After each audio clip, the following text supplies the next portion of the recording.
Hey slasher fans, Andrew back again and welcome to another video, and today I'm here with a slasher review, a rather special review actually, and this review is for Bloody Bloody Bible Camp, a 2011 slasher film. So I actually got sent this screener copy right here of the film via the writer and producer of the movie, Shelby McIntyre.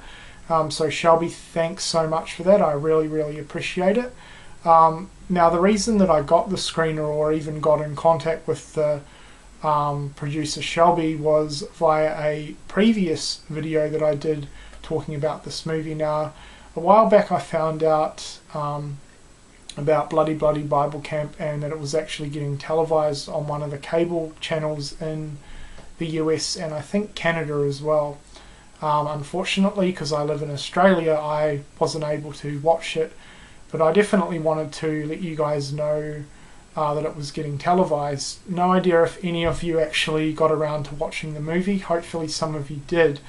But because of that movie, Shelby got in contact with me, just thanking me for giving the movie some publicity, which I'm always happy to do. I always like supporting these low budget independent horror movies. I think it's really important. But anyway, that's besides the point. So anyway, he contacted me, we were chatting back and forth, and he was kind enough to send me the screener copy, which I have viewed, and while the movie's fresh in my mind, here is my review. So for this review, I'm just going to quickly give a basic rundown of the movie and then what I thought of the film. So Bloody Bloody Bible Camp was a 2011 slasher release directed by Vito Trabucchi, sorry if I've pronounced that wrong, and written and produced by Shelby McIntyre. The movie starts off, it follows a group of young Christians at a Bible camp in the late 70s. You know, they're just there for a weekend of good times and they start getting killed off one by one by a slasher killer, Sister Mary Chopper, she was awesome by the way, but I'm going to get more into her character later on in the film. So yeah, the film starts off in the late 70s and these group of Christian camp teenagers get killed off one by one by the killer Sister Mary Chopper. The movie then skips ahead to the mid 80s, I think about 7 years later, and it follows a whole new group of young Christian campers. They're headed with their father of the congregation, I guess it is, and a couple of other minister workers. They're heading off to the same camp, which is called Happy Day Bible Camp. Now they stop off at a convenience store before heading off to the campground, and of course, like any other traditional slasher movie, they get warned about previous events that took place several years before. They dismiss it, of course, and head off to the camp. And of course, during the film, they start getting killed off one by one. So, you know, there's no real surprises in terms of plot or storyline compared to any other slasher movie out there. Very traditional in that sense. Alright, so that is the basic rundown of the film. Story-wise, there's not a lot. It pretty much just follows the campers and, you know, what they get up to during their time at the camp. They're there for a weekend, by the way, and then of course they start getting killed off one by one. The thing that definitely made this movie stand out to a lot of other slasher films was the theme. Obviously it has a religious undertone to it. Now I'm not really religious, I'm not a religious person at all, to be completely honest, and I can sort of see how if someone was, that they may found the movie a little bit offensive. I found it quite amusing actually. You know, if you're not religious, don't let that put you off. You know, it's got a really comedic, light-hearted tone to it. Nothing to take serious at all, and I definitely found it a lot of fun. So that sort of theme and element of this particular movie definitely made it stand out to a lot of other slasher movies, which I think was really important, and I thought they did a great job with it. Another thing that really impressed me is I got the feeling that everyone behind the movie knew exactly the type of movie they wanted to make, and they pulled it off fantastically.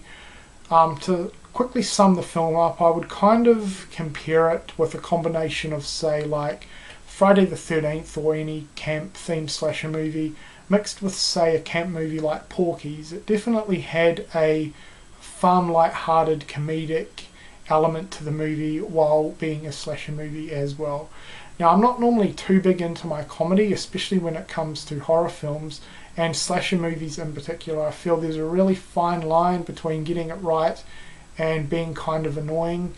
They nailed it in this case really, really well, so big props. Yeah, I just felt the movie was really, really well made, really well put together, and you know, you could really tell that they had a fun time doing it. Character-wise, I really enjoyed all the characters. Really, really cliche in terms of what you'd expect from a slasher film, but all the same, really, really good, and I didn't find any of the characters annoying, which, you know, I can't say for every slasher movie out there. Normally there's a few annoying characters, but the characters, they portrayed their roles really, really well, and I think they did an overall great job. Music-wise, unfortunately, nothing to write home about. The music wasn't bad, but then it wasn't really a standout feature of the movie, but that was alright. Now the killer. The killer was awesome. Sister Mary Chopper, what a fantastic slasher killer. So different. You know, obviously she was a religious character. She had like religious black robes. She wore a devil mask, which was awesome. And I really liked her weapon, or one of her weapons. It was like a religious cross with a knife on the end of it. That was really, really cool. But overall, she was just a great killer, I thought. And the kills were really, really good as well. Definitely rememberable kills, which I thought was fantastic. All practical effects. The kills were pretty basic, but they worked really, really well. And another thing that really impressed me were the opening credits. I thought they were done fantastically. Without giving too much away, you know, as I said, the beginning of the movie starts off in the late 70s and focuses on the first bunch of Christian campers getting killed off. The credits were played throughout the kills, and I thought, you know, it just worked really, really well. Something that I've never really seen before in a slasher movie, so that was another standout feature. So yeah, there was kills straight up, which was great.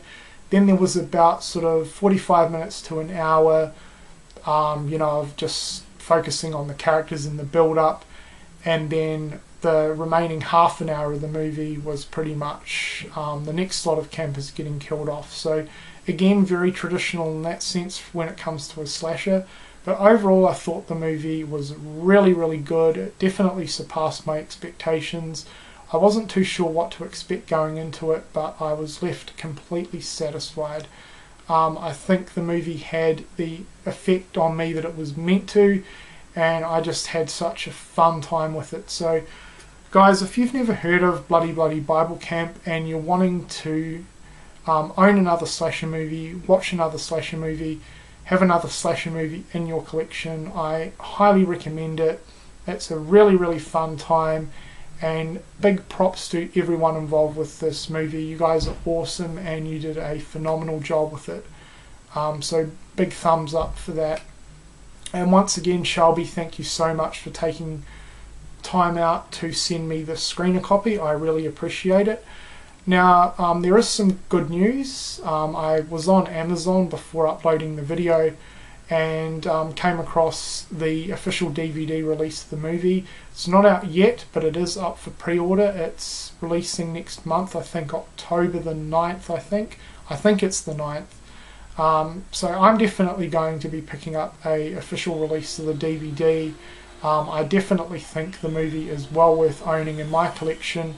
And yeah, hopefully this review and video has helped some of you guys and, you know, got you interested in checking out Bloody Bloody Bible Camp, because it's a really fun time and I would definitely recommend it, especially if you're looking for a real sort of campy, cheesy, fun, low budget independent slasher movie. You really can't go wrong with Bloody Bloody Bible Camp. Overall, I'd give the movie a 3 out of 5. So that has been my review for Bloody Bloody Bible Camp. I hope you've enjoyed it, and thanks a lot for watching.